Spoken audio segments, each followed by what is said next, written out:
So we have with us tonight Leo Zagami, and you have all probably seen his books out there. You've seen him talk about being an Illuminati insider, as well as his mysteries that he's revealed about the Vatican. Julia, when did you first hear about Leo? Oh God, years ago. I think like 2014. Yeah. It's Okay. incredible to have you on. Leo, can you tell us about yourself and what was your inspiration for wanting to come out and speak about all these going ons behind the scenes? What was the trigger point for you? Yeah, well, thank you for having me on. First of all, it's a pleasure. As is this, I think it's the first show we do together, Jonny, and also with your colleague Julia. What happened was I grown up in a specific kind of environment which surrounded me with these topics.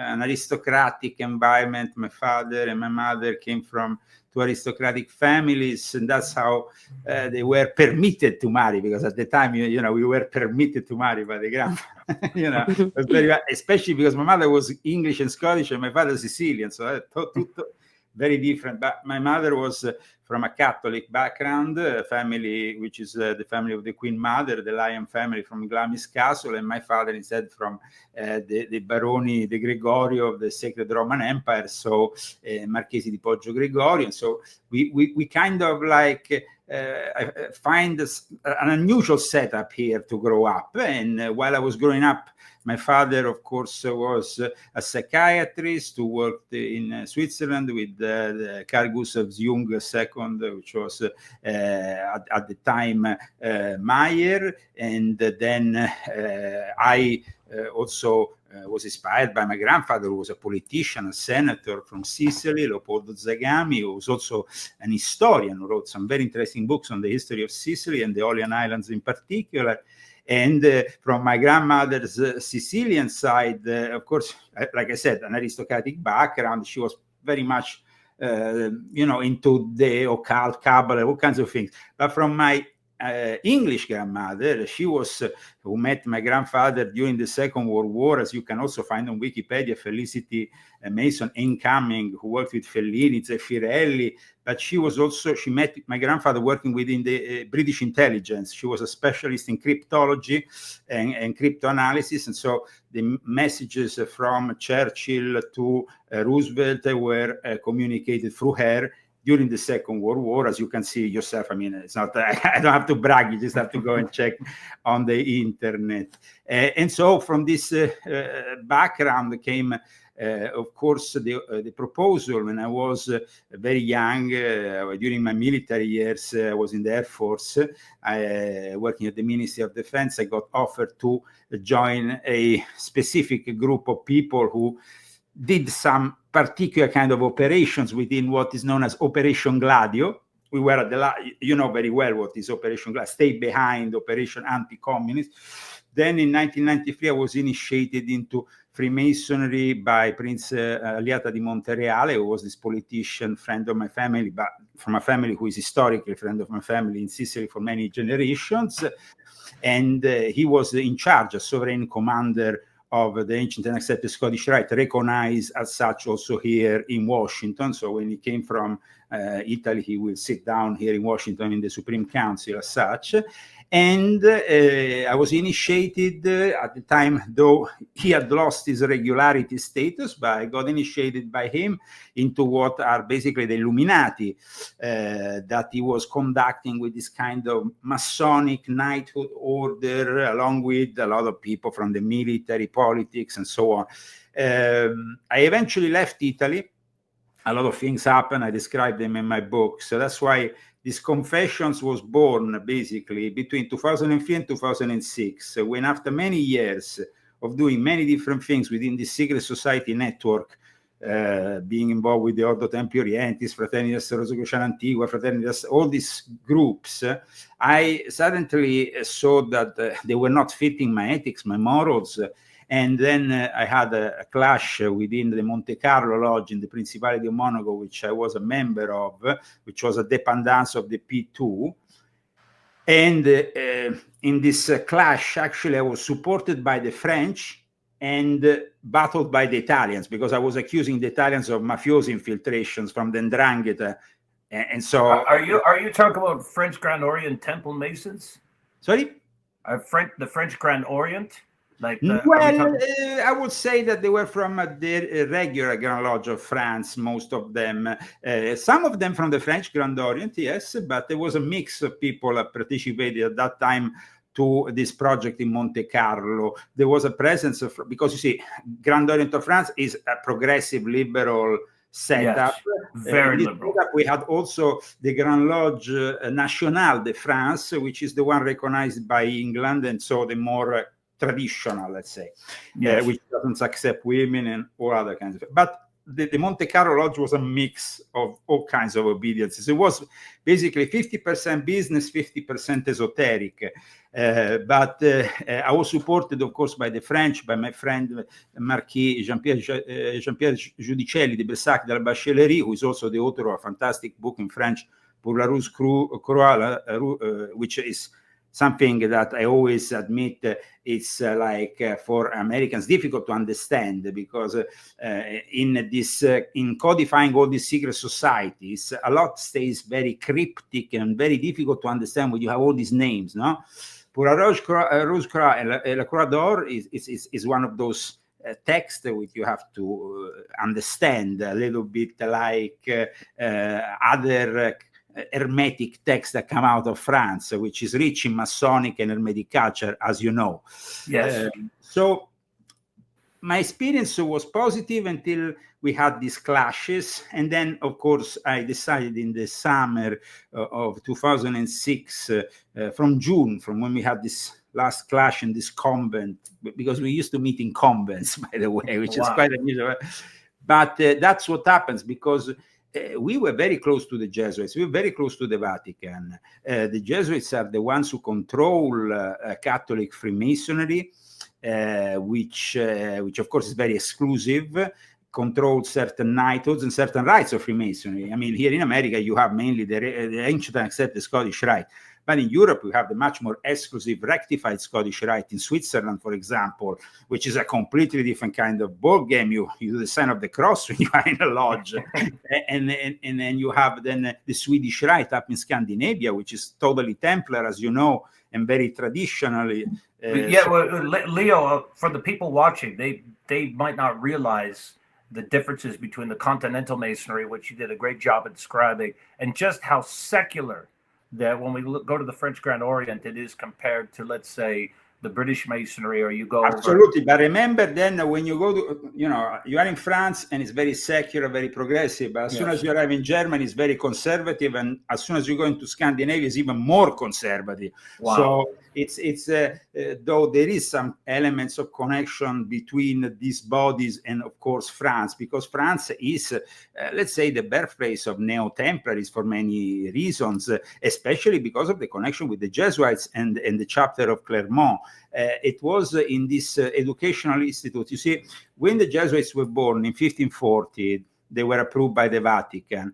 But in reality, they were born in 1534 in Montmartre, in Paris, because Ignazio Loyola used to, him and his 6 disciples who founded the original nucleus of this extraordinary company that conquered the world, they were in Paris after Ignazio Loyola for a few years had experienced persecution from the actual Inquisition, because he was an Alumbrados.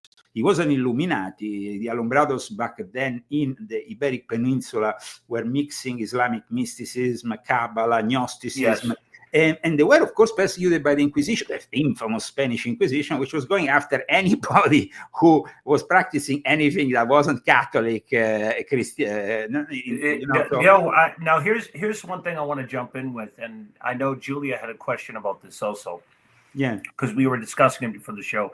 For most people, when they hear the term Illuminati, the luminous ones, the illuminated ones, and the lesser luminaries that come under them, they'll think of Adam Weishaupt in 1776 on May 1st. Absolutely. I mean, Adam Weishaupt is the order of the Illuminati, definitely with the Jesuit link, because Ingolstadt was the headquarters of the Jesuits since Ignazio Loyola sent there his first disciple to teach and in the Counter-Reformation effort. But there were also at the time other Illuminati groups. There was the Illuminati of Avignon in the south of France with Dom Pernet.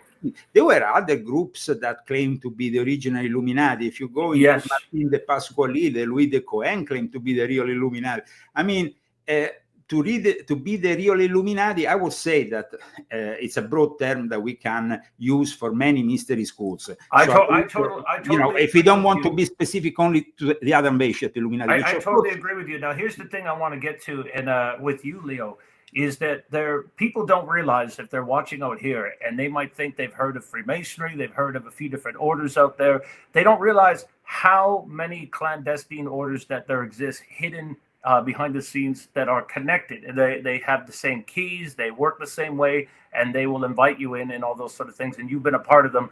But you've led up to a very because, you know, when you say Freemasonry, it's not really a secret society. I mean, Julia knows about it, you know about it, everybody knows about it. A secret societies that are really secret, nobody knows about. That's right, Leo. That's the question we want to ask you right now. Freemasonry is a society with secrets, which is itself a different definition, and it has actually a very interesting way of operating, also as a recruiting ground for secret societies, which are really secret. Yes, I totally agree with you there. Absolutely. And that's why they're called secret societies. But here's the question, because you built up a very good case that secret societies connected to the Jesuits are controlling the Vatican. Now, Julia, before the show, you and I were talking about the Pope and what's really behind the Pope. And you raised a very good question that you were going to throw over to Leo. Yeah, about what his views are on the Black Pope and... Okay, perfect. Oh, well, that is really the subject of my latest book. You see, I ended this installment of Confessions of an Illuminati. I'm not going to do any further confession because 12 books, I think, is an encyclopedia. People can play with it for the next few centuries. In any case, the last installment brings you to the top of the pyramid, there where there is the all-seeing eye.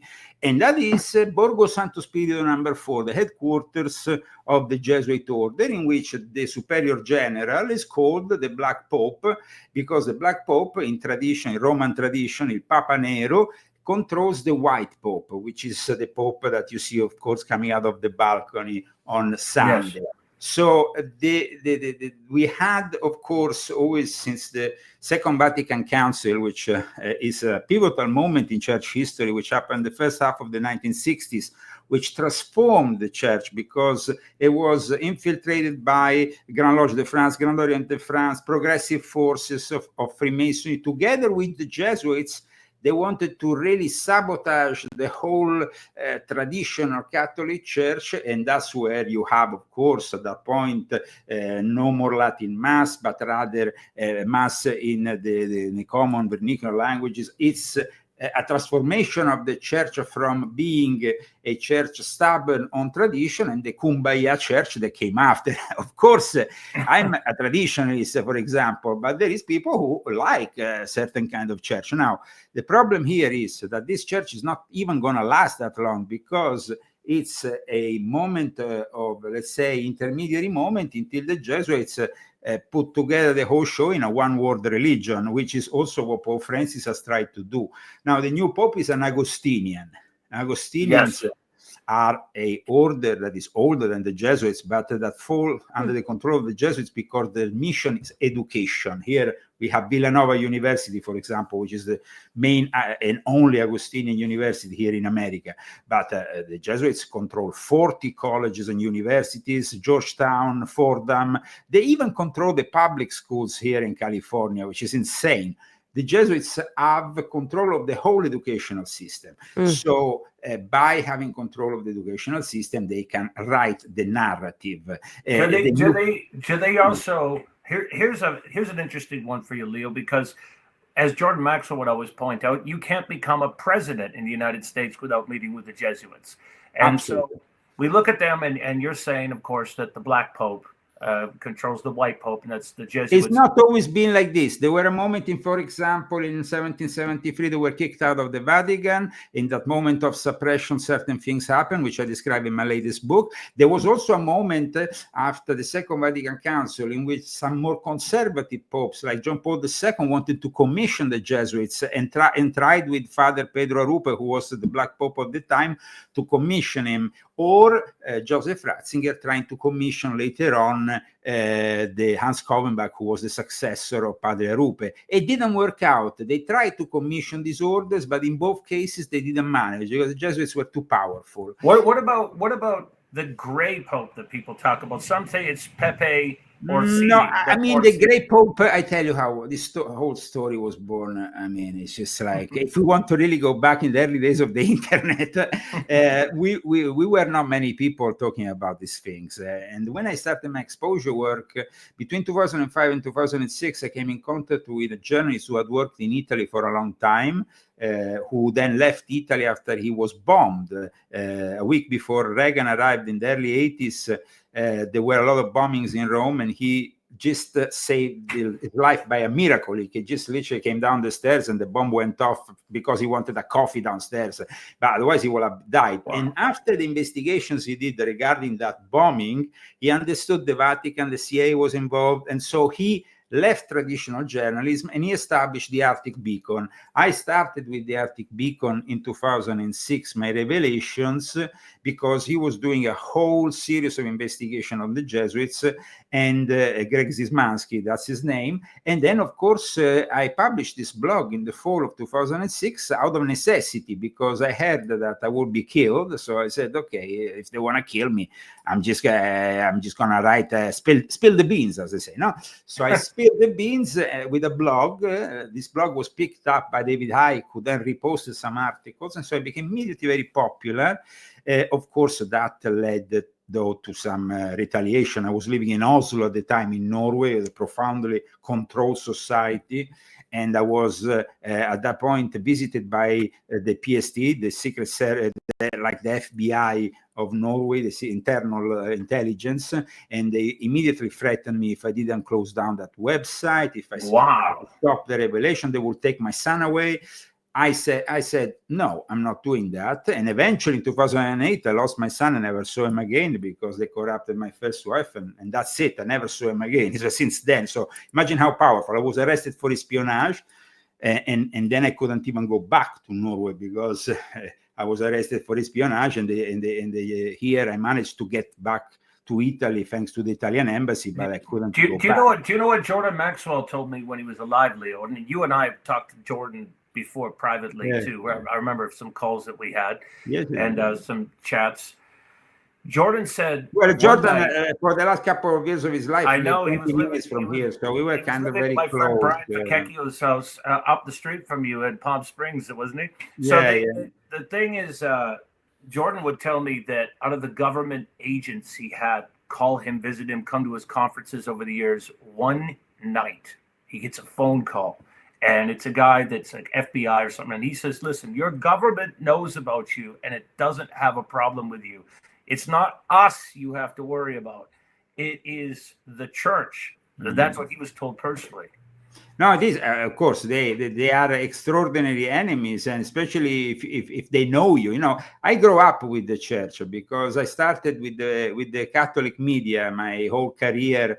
That led me to journalism, that led me to the music business. I was both drawn to journalism and at the same time, my love of music, which led you were a DJ, right?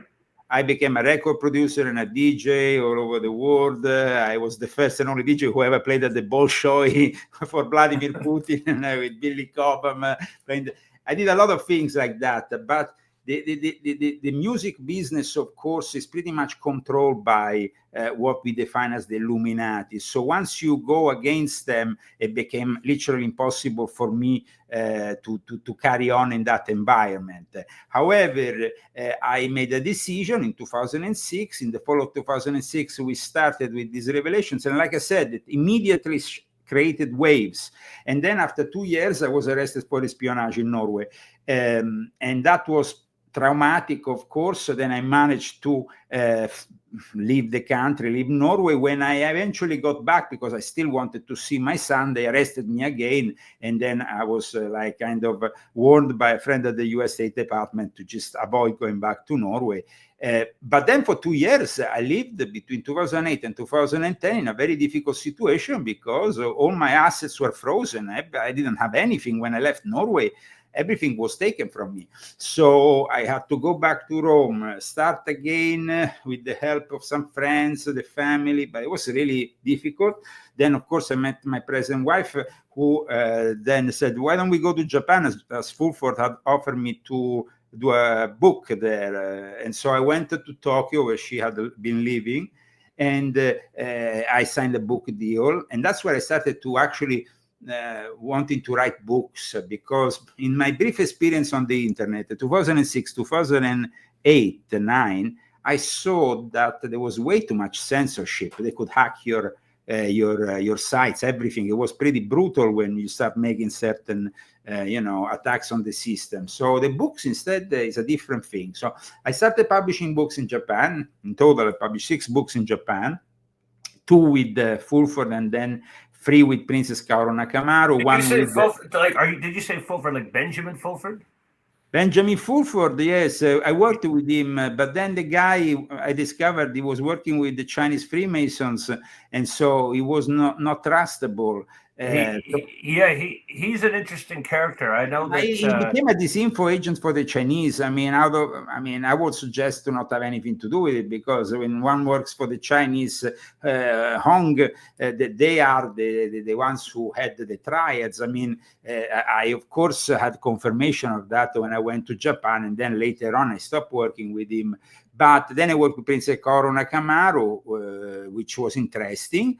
And also I wrote a book with Alia Manucci, who is the actor in Wolverine the Immortal, who does the Immortal at the beginning of the movie, who survives, I think, the Hiroshima bomb. And then that character was my translator, also my books from Japanese to Italian, by the way.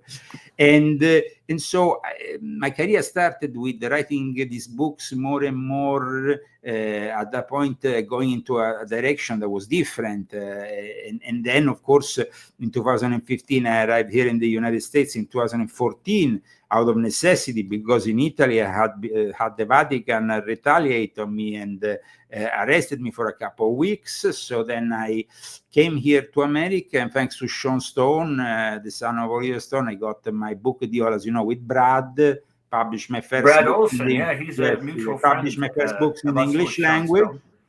And then, of course, though at that time, in 2015, I had published my first book on the Pope, and Alex Jones came to visit me. We did a documentary together in Rome, which went very well on InfoWars. And then we started collaborating, still an ongoing collaboration with Alex. And but at that time, he came to Rome because he also had to apologize, because from 2006 to 2015, he didn't agree with my position on the Jesuits. And then when he saw what this new Pope was about, he was a Jesuit, and what he was doing, he actually said, Leo, I'm sorry, you were completely right. So we started this collaboration. Yeah, there's definitely some questions that we'd like to ask you about the Jesuits, but I also want to ask you, since your new book has just come out, and you're talking about the Pope, and it's a bestseller. I don't talk about this Pope because this book was terminated today. The day after the death of Pope Francis. So of course, no, but that's very important, because I want to. No, it took in past tense of the Pope, of course, and I was lucky enough that that happened right at the moment I was finishing the book. That's why it's so synchronistic. But again, when Julia, I explained how the conclave was rigged. That I explained. Yeah, when you were on Andreas's show, you were talking about this, and I have been wanting to ask you this for a while. Okay, so we're talking about, when we go back to Malachi's prophecy, which everyone talks about, where is the last Pope, right? And some might say, okay, Ratzinger goes, we have this Argentinian Jesuit Pope that comes up, Pope Francis. He's picked, he goes forward, but he didn't quite finish the job. Do you think that his popeship, as we could call it, was split in two, and this new Pope that comes forward, which, by the way, some are saying that he called you out by name, or that he mentioned you out there, but threw out the name Leo. But would you say that that he is the last pope that's going to deliver a one world religion, in your words? Or is this where does he fit into Malachi's prophecy? I mean, Malachi's prophecies. I will also focus more on Nostradamus' prophecy, also on the dark pope that will come, which, of course, in some ways seems to be this pope. But in this book, I explain how the future conclave of the Pope Francis was rigged. That Pope Francis had elevated 80% of the cardinals in a system which requires only 75%. That means rigging the system. So he decided who was the next Pope. Did he move? Do you think he moved? Do you think Pope Francis moved what was in the catacombs, some of it over to Argentina? Like, do you think there's some of it? No. I mean, if you want, I can give you a brief history of Jorge Mario Bergoglio, because he was a member of the P2 since the 70s. Now, I was a member of the Monte Carlo Lodge of the P2. So this P2 is a lodge of extremely powerful people that branched out to South America in support of Operation Condor. A lot of people within the lodge were CIA or were intelligence from France, from Italy. So this is how it worked in that kind of, let's say, Freemasonry that was connected originally to the Grand Orient of Italy, and then branched out, especially when the persecution started against Licio Gelli, the worshipful master, to protect the list.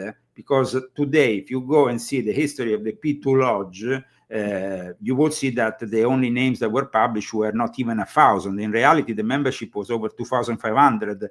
Many names were left out because they were too influential. The real head of the P2 is always different from the head of the P2 that is described. Licio Gelli from Arezzo was, of course, a worshipper master, but the real head was Andreotti, Giulio Andreotti, who was an Italian prime minister of the Christian Democrat Party, who was also an illegitimate son of a pope. So things were very different from how we see them now still represented. In any case, in the 70s, in 1973, when Bergoglio started to become powerful as a father superior of the province for the Jesuits, he himself was moved by this conservative force that was taking the country away from communism. And so, contrary to his Jesuit superior, his Black Pope, who was very much a Marxist, he decided to get initiated in Freemasonry. And the Freemasonry of the P2 was very conservative. So then, when two Jesuits were arrested by the dictatorship, remember that Argentina was a dictatorship, and all the members of the military junta, especially during the Dirty War, were all P2 members. And when they arrested these two Jesuits that were under Bergoglio, and they kept them for 5 months on an island with the blindfold and everything, it happened that he kind of broke for a period with the Jesuit order. He kind of got influenced by the P2, who helped him later on become a bishop in Argentina. And so he only came back into the fold under the wing of the Jesuit order when many years later, Joseph Ratzinger, who had been elected Pope, and he had only, actually in that election of 2005, Bergoglio had got 25 votes from this San Gallen mafia, which we can talk about if you want.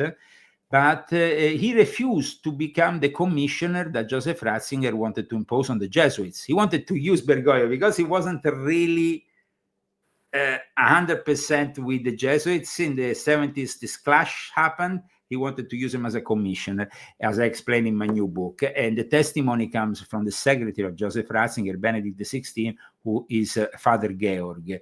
And so at that point, by refusing, the Jesuits said, wow, he's really putting first his bow to the Jesuits, then the bow to the Pope. Because this is something to understand. The Jesuits have 4 vows, as you know. And the 4th vow is always discussed as the extreme vow, the vow of the missions, of total obedience to the Pope. Remember that in this case, when we have Pope Francis, he was a Jesuit, so it was a little bit of a contradiction. In fact, he was the first Jesuit to become Pope for that reason, because usually the Jesuits obey to the Pope, they don't become popes. So, Mhm. but at the same time, when they take the fourth vow, and not all Jesuits take it because they take the vow of poverty, chastity, and obedience, but not of total submission to the Pope for the fourth mission, not all of them at least, but those who take it become the secret service of the Vatican. They become enrolled in the entity which was previously known as the Holy Alliance, which is the Vatican intelligence. And but that fourth vow that is often interpreted as total submission to the Pope has a little bit, is also to be interpreted, because in reality is total submission first to the Black Pope and then to the White Pope. It's never the other way around. So Okay? it always is the allegiance over to the Jesuit Pope.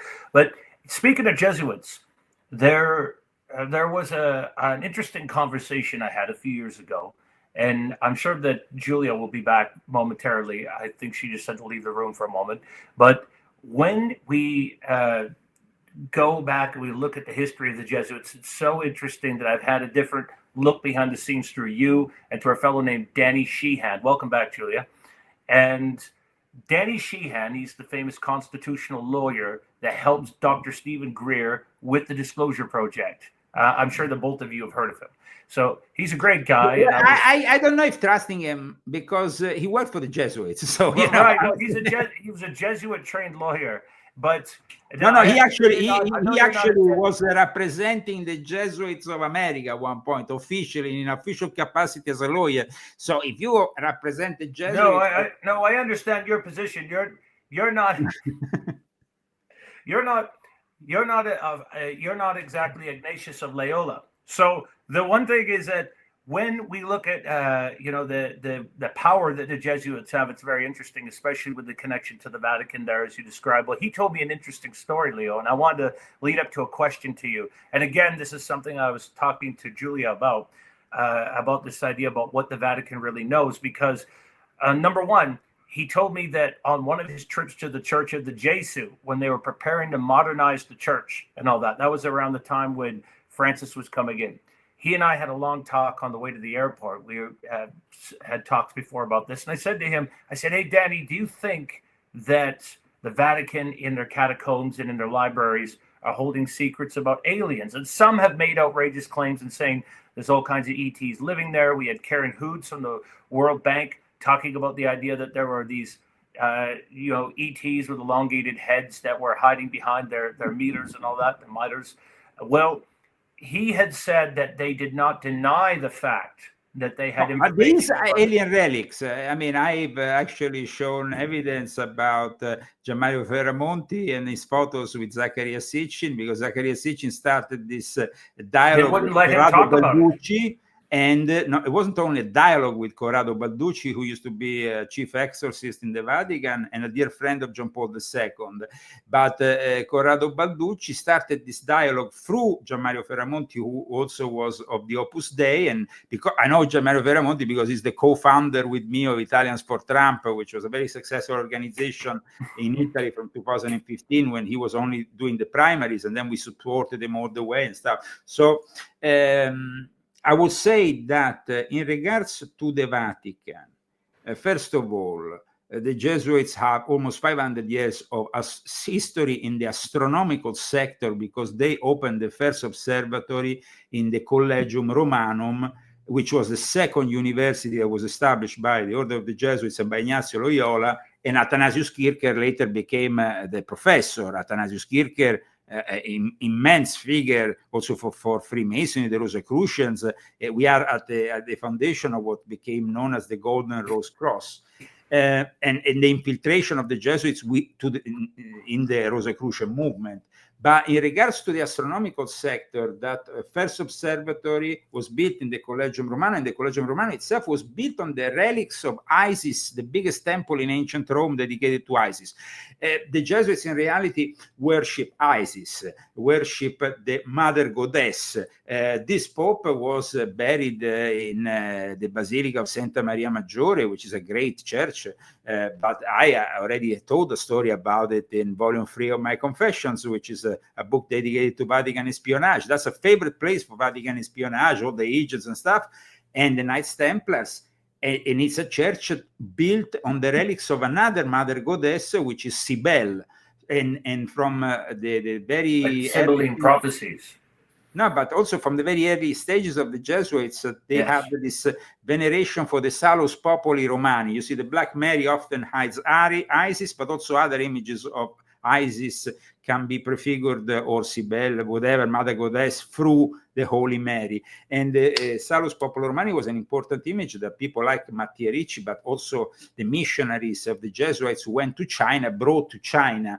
You see, ancient where Peking was, Beijing, they had an observatory there. It's still there. But thanks to the Jesuits who brought them astronomy and mathematics in exchange for the art of war, because then Sun Tzu was first translated by the Jesuits in 1772 by Father Amiot. But when the original nucleus of these Jesuits, it would be like me and 6 friends, we can constitute this group. We actually managed to get the Pope to approve it, which is miraculous in itself.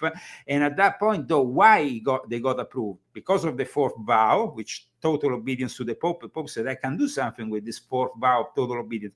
But also because, as you know, there was a big vacuum in the Catholic Church after the Knights Templars had been dismantled. And so the Vatican needed an order which was fiercely more military in their approach. And the Jesuits had that military approach, even if not formal. They were guided by a general. They would do anything for the Pope, even contrary to their own religion. They would kill for the Pope. And of course, the first missions were to try to kill Elizabeth I. But that's where Elizabeth I had this great magician, great mind of John Dee. John Dee and Edward became Kelly. the 007 and established the first intelligence to counteract the Jesuits. I mean, behind Guy Fawkes, the famous bombing, we have the Jesuits. The Jesuits were really insidious, but immediately after Pope Clement, they went also for other missions, not only against the Queen of England. But it wasn't only the Counter-Reformation, it was also going to China with Matteo Ricci, going to Tibet to understand immortality, learn about shamanism, Bonpa, learn about the domination of these demons in the most, I mean, when you study Bonpa, it's one of the most, when I studied Bonpa in my early 30s, it's pretty, at times even disgusting, some of the practices that are done in Tibetan shamanism. But all this to then relay that knowledge back to Rome at the Collegium Romanum, where this observatory was in place. This observatory eventually was moved by Leo XIII. Now we have Leo XIV, but this name connects to Leo XIII. And Leo XIII was the guy who inaugurated the Specula Vaticana, this Vatican observatory on the board of the War of the Vatican. Then when in the 1920s, it started to become too polluted and too noisy and too much lights in the city of Rome, they needed an observatory in a place that was out of the city. So they went to Castel Gandolfo, which is the summer residence. Now, everything we have with the Jesuits in Mount Graham, and I know you know about that, Lucifer, now it's called Lucy. They changed the name. They want to be a little bit less nefarious. But all that work that was conducted and is conducted still now in Arizona, for example, in Sanford, is then relayed to Castel Gandolfo. Castel Gandolfo was the place where in 1961 Papa Roncalli, John the 23rd, met the aliens, really actually extraterrestrial, came out of a spaceship. That happened in the gardens of Castel Gandolfo, which is quite interesting. But the most interesting what did the aliens look like, Leo? Well, the description that the secretary of the Pope, Papa Roncalli, who, by the way, was a Freemason, initiated in a liberal form of Freemason, but also in the grade of the Rose Cross back in Istanbul, in Turkey, when he was Nuncio Apostolico. They're working for the diplomacy of the Vatican there.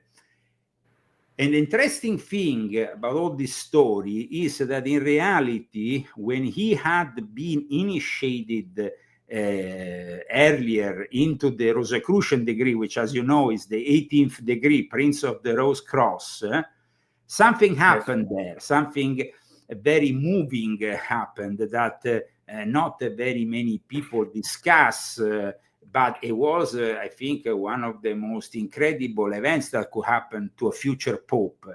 Papa Roncalli went in a state of trance. During the initiation, he went in a state of trance. The worshipful master ordered the secretary of the lodge to transcribe what he was writing. And he said something that was very interesting, because he basically said that they were coming and that they were searching for contact. Okay, I think that more or less the words were, the lights of the lights from the sky will be red, blue, and green, and will be fast, and somebody from far away wants to meet with us, the sons of earth. And there have been already many encounters, but those who have seen them have stayed in silence. Now, this was something that happened many years before, in 1935, in Turkey, during an initiation ritual in a Masonic lodge open in the 18th degree, which, as you know, is the Rosicrucian degree. Yes. So what happens next? In 1961, he is there walking along with his secretary assistant of the time. So there was a testimony, he wasn't alone, Capovilla, and they were walking along, and at one point these lights started to flash from above, and they landed in front of him. But at that point, of course, what happened? It happened that the secretary stayed respectfully a little bit behind, while the Pope went towards this being who was surrounded by light, but looked rather human in nature. I mean, the aspect, though he was surrounded by light, okay? A bit like you will describe on the internet, on the folkloristic, legendary internet. We have all kinds of images of Pleiadians, of things, of people, various constructs, maybe at times of imagination, at times they can have maybe some truth to them. But in this case, it's a Pope who describes all this, and then he relays it also only to, of course, his closer confidence at that point, because it is something that is, I mean, a Pope making, encounter, and he talked apparently for 20 minutes with this extraterrestrial, while the secretary was observing. Now, it's very interesting, though, what happened, because the secretary, who, of course, was much younger and lived many more years, will be eventually made, I think, when he was 98 years of age, so about to die. Pope Francis in 2015 decided to make him cardinal. So the secretary who witnessed all this, and actually there is confirmation by somebody who also, I don't know if you ever heard, I wrote about it in Visible Master, but you know that George Adamski claimed to have an encounter, claimed to meet the Pope, to have met the Pope. Now, there's a lot of people who always said that the encounter was fraudulent, that he bought the medallion just in a shop, a tourist shop, and he came out of it and he just showed it to his friend. No, it's not like that. Absolutely. There is actually testimonies, serious testimony.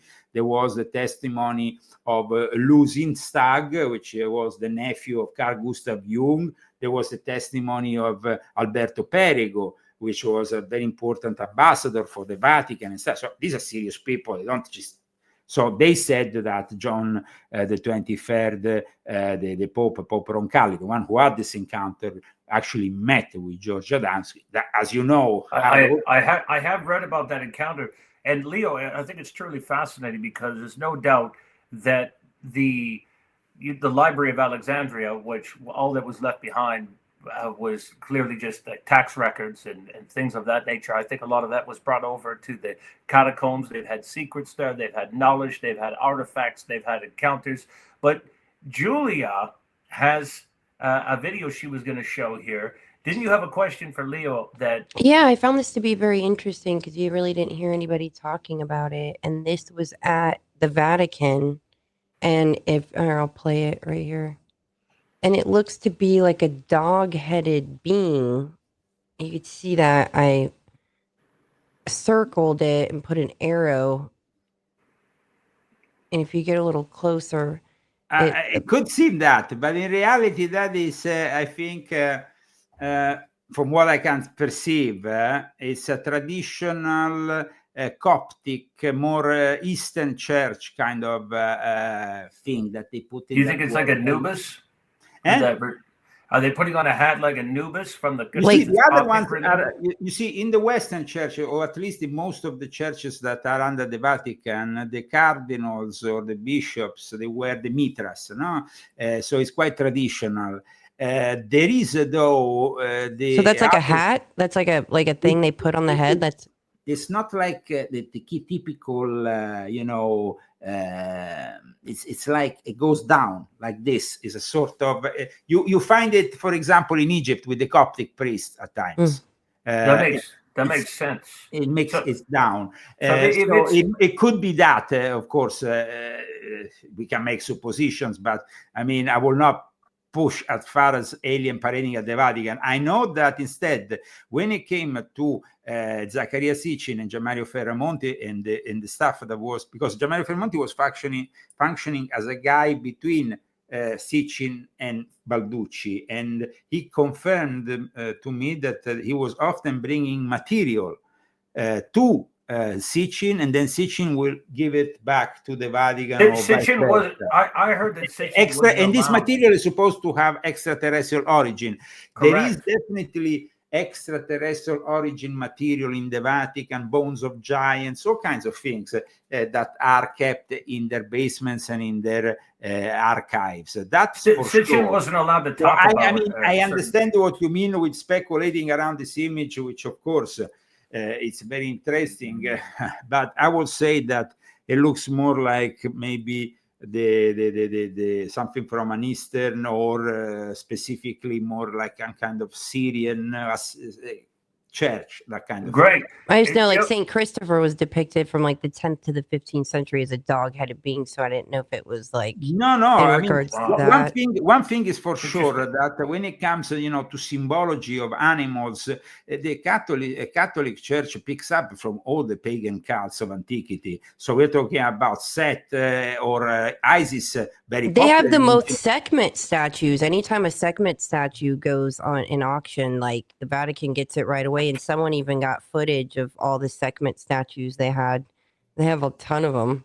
They have a ton of Egyptian stuff, and actually in the Netherlands, the Jesuits went to build their own underground caves called Jesuitenberg. Have you ever heard of Jesuitenberg? No.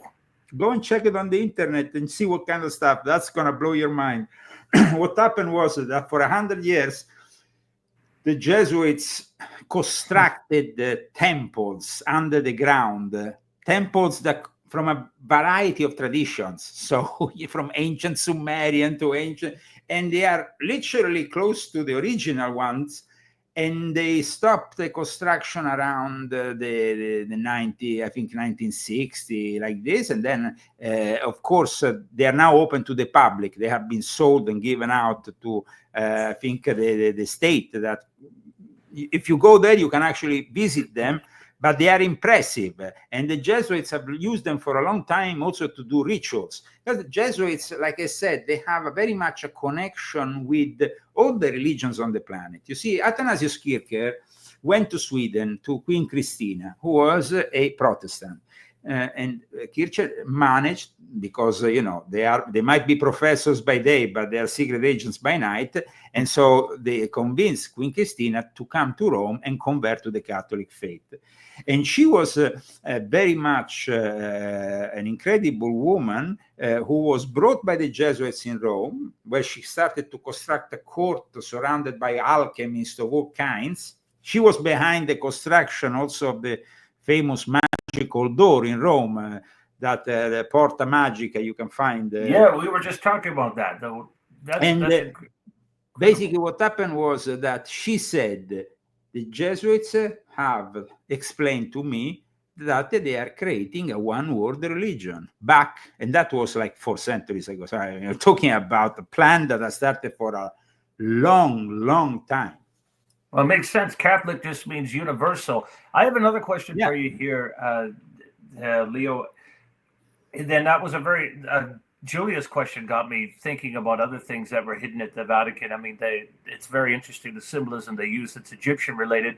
But when we look over at today's CIA, the Central Intelligence Agency, and we go back to the OSS, that had Wild Bill and everything, do we have any connection to the Knights of Malta? Or I mean, when you say the CIA at the beginning, you could call it the Catholic Intelligence Agency. That's what it was jam-packed with Catholics. Today, like I explained from volume 1 of my confessions, but I also reconfirmed in volume 12, today, apart from the fact that the Jesuits have a long tradition in the intelligence world, but most of the intelligence operatives of the CIA are recruited in the Jesuit universities. So they have, that's where they recruit them. And the other half, it's recruited within the Mormons, which seem to be also another very influent group within the CIA. But the Mormons in the end did a deal with Pope Francis so they could open the biggest temple of the later day saints in Europe just not so long ago in Rome, which will never happen if the Jesuits and the Vatican didn't approve it. Trust me. There's not you can't even build a little bar, a kiosk, if the Vatican doesn't tell you, give you the permission. So the fact that the CIA has, of course, inspired itself. You know, when you talk about the OSS before the CIA, it's OSS, and the SS was inspired by the Jesuits. Himmler, Adolf Hitler, their bigger inspiration, they openly said it was the Jesuits. What about Black Pope, the system of discipline that the Jesuits had, the level of infiltration they could achieve was unparalleled. When Adam Weishaupt wrote the Constitution of the Illuminati, he followed the Constitution of the Jesuits. And in my book, I make a parallel about every single thing that Weishaupt took from the Jesuits. He wanted to actually study with the Jesuits. He wanted to rebel, apparently, from the Jesuits. But then Baron von Knigge came out of it after 3 or 4 years and said, Adam Weishaupt is a Jesuit agent. What about Leo? When we go to the Church of the JCøde there in Rome, Church of the Jesuits is the mother church of the Jesuits. Yes, and it's in Piazza del Gesù. There's a painting on the wall, and I think you have a picture of it there in your book, where there's a painting of Ignatius of Loyola handing a red flag. It looks like it's actually Jesus handing a red flag to Ignazio Loyola. What is the symbolism there? Is there a connection we have? Yeah, that's the painting right there. It's a painting made, by the way, by a Jesuit. It was actually a Jesuit called Frater Andrea Pozzo, very talented guy. The Jesuits had very many talented artists that were actual fathers of the church and worked as artists. You can see here, I actually portray it in the back of my book, where I made a couple of modifications. I put a communist symbol on top of there. And then if you see the disciple next to Ignazio Loyola, actually you can see Karl Marx. If you see closely. I made a couple. You put Karl Marx in the painting? Did you put Trotsky and Lenin in there too? No, I didn't put Trotsky and Lenin, but Marx was enough. I can say that, and then under, of course, Lucifer, because then this is the eye of Lucifer that is in the front. I did this cover with the. But you know, it's interesting. Julia's got a friend that does these alien carvings. And he's got, or I don't know, he doesn't do them, he examines them, right, Julia? He collects them, or he gets them. My question, I guess, well, Julia can maybe elaborate on that a little bit more. I'm wondering if those type of carvings exist at the Vatican. But Julia, who's the fellow that you know that does all the work examining these artifacts? There's the guy that collects them. He has the alien carvings, but yes. But I look for people that, you know, like I want to get into the bioluminescent dating on tablet and all that.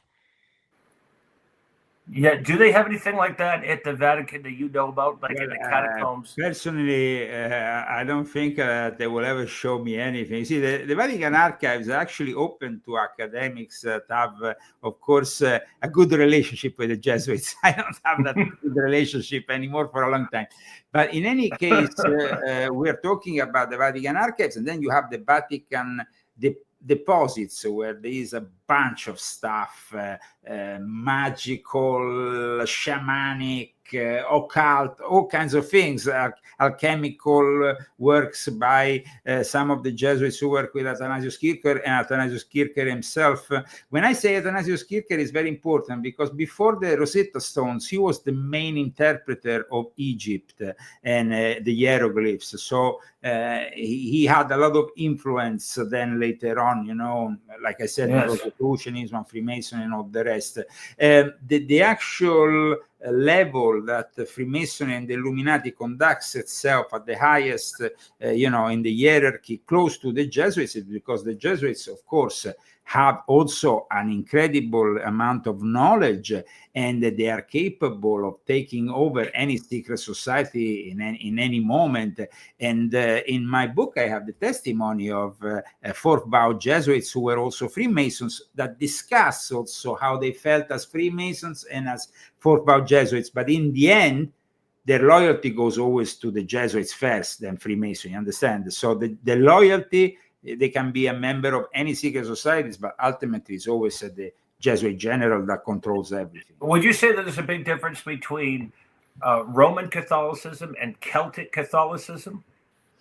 I would say that the paganism that, of course, you have embraced by the Vatican from the very beginning, even before the Jesuits came along, that paganism became the many saints, and Celtic Christianity is also a reflection of that thing of absorbing the.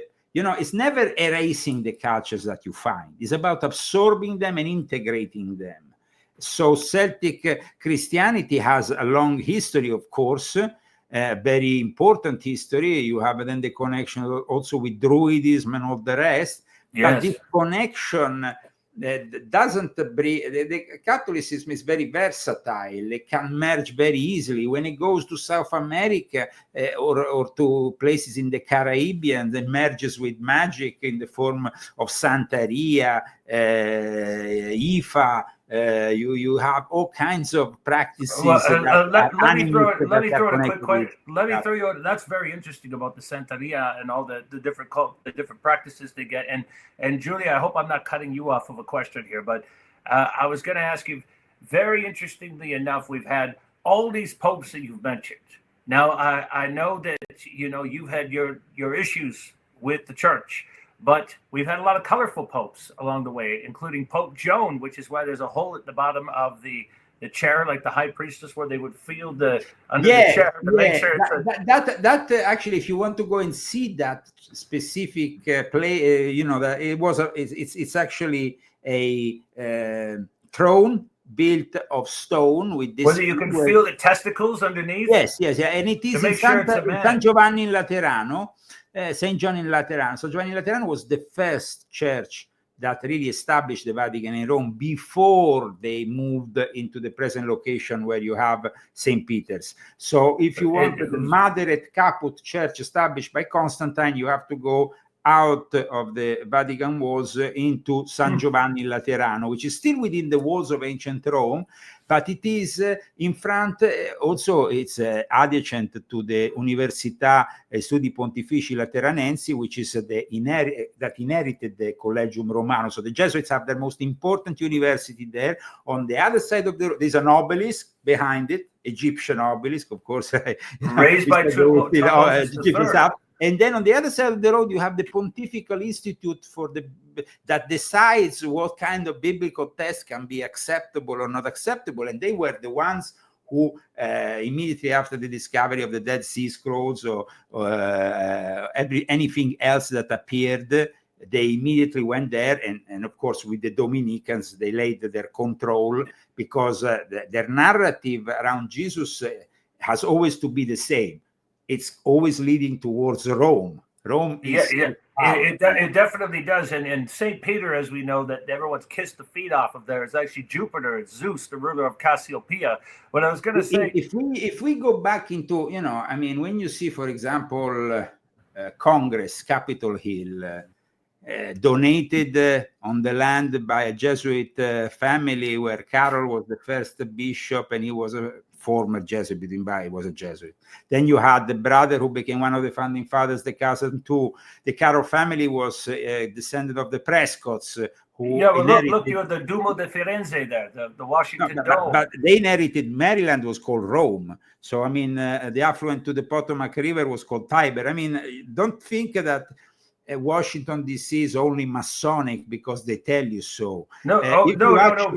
Leo, you make a very good point. I know we're almost wrapping this up. I got one last question for you that relates to that. You're absolutely right. In Rome, we had the fasci for fascism, and we see that. Theory, of course, that they're in Congress, very all of it, and also like Capitolina Hill, Capitol Hill. But wait, I have one question for you. Out of all the popes we see, okay, Pope the Innocents charging people for their sins, the Borgia Pope, Alexander VI, everything like that. Who is your favorite Pope of all time? Who's the one that you love to read about? Wow. Wow, that's a very interesting question. I cited, for example, in this book, even before the Pope was elected, Pope Leo XIII, because he knew you'd like a Leo. But he was a very interesting character. He waged war against Freemasonry, which was going too progressive with the Grand Orient of France. And there was they detached from regular Freemasonry in the 1870s, and so they were going completely atheistic. People like Trotsky or Lenin came from that experience that the Grand Lodge de France also made with the Grand Orient of France, which was the Paris Commune, and that was real communism put in motion with the ideas of Karl Marx. So I would say that Leo XIII is definitely an interesting character. So I completely understand why he called himself Leo the XIV. But Leo XIII was much more interesting than Leo XIV. There is definitely a lot of interesting popes in the history of the Catholic Church, and so to tell you the truth, I will have some difficulty in telling you who is the most interesting, because there is always some peculiarities. Of course, you have the popes associated to the Borgia family, but then you have the Pope, you have popes associated to other important families, the connection with the black nobility. So, I mean, there is definitely a variety of popes that can be deemed of interest. Then you have the outrageous ones, though. And there is the Borgia ones were pretty outrageous. That's my favorite. They had the banquet of chestnuts. But I was gonna say, outrageous is like, sleeping with your own daughter. I mean, these people were sick in their head, you had Cesare Borgia running around with Lucrezia. Yeah, and definitely, you had a lot of crazy ones. But I will say that if I had to say one pope that influenced me in particular, Pope Giovannangelo Braschi. Jeez, that sounds like Donnie Brasco. What did he do? Why I'm telling you that? Because Giovannangelo Braschi was a pope that gave the name to the school where I went. And it was a pope that during the suppression of the Jesuits, he was very interesting because he was Pope Pius VI. Now, you have to understand, the Jesuits were suppressed. The Jesuit general, the Black Pope, was arrested and put in Castel Sant'Angelo, that round place you have on the other side of the bridge, but it's in direct line from the Vatican. And at that point, people think maybe, this guy, Lorenzo Ricci, is out of power. No, he was still in power, man. He was still in power. And we are talking about the pivotal moment in history. 1776 is around the corner. And actually, the Jesuits ended up supporting the independence of America because he wanted to fight England. So he was in jail, but he was still in power. That's almost like a Cagliostro move. Yeah, no, definitely. And let's not forget, Cagliostro was the last victim of the Inquisition to pass through there and then go to the Council of San Leo. But I would say the Pope Pius VI, very interesting character, because he wanted at one point to liberate Lorenzo Ricci, but by the time he got to liberate him, he died on the same day. I don't know, mysterious, some crazy thing. So, like I said, the history of the Catholic Church is filled with interesting characters. A favorite pope, though, that I can say is close to me more, is Pope John Paul I, because he lasted 33 days. He didn't really have the time to have his vision of the church.